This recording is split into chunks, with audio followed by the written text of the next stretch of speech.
Are అంటే reskilling programme. Okay. Okay. అప్పటి వరకు వాళ్ళకున్న స్కిల్ ఒక లెవెల్ అయితే, హ్మ్. ఇప్పుడున్న టెక్నాలజీని బేస్ చేసుకొని చేంజ్ అవుతూ ఉంటారు కాబట్టి, ఆ రీస్కిల్లింగ్ అన్నది చాలా ఇంపార్టెంట్.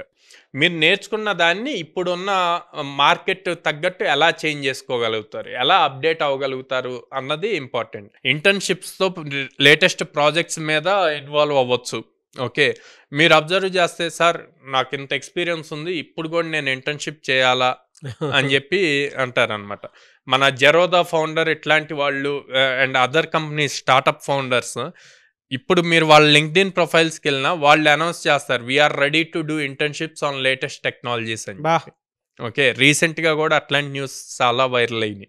సో, అందుకని ఎప్పుడూ రెడీగా ఉండాలి. న్యూ టెక్నాలజీస్‌ని నేర్చుకోవటంలో రెడీగా ఉండాలి. ఎప్పుడైతే అలా నేర్చుకుంటారో మీకు ఆపర్చునిటీస్ గూడా పెరుగుతాయన్నమాట దానివల్ల.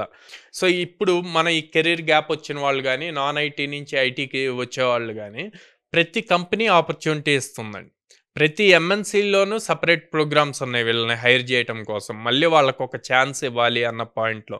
సో, మినిమమ్ ప్యాకేజ్ వచ్చేసి 4-6 ఎల్‌పీఏ ఉంటుంది. సో, అలాంటి టైంలో మీరు ప్రాపర్‌గా దాన్ని రీస్కిల్లింగ్ గనక చేస్తే ఈజీగా క్రాక్ జేయగలుగుతారు. ఓకే.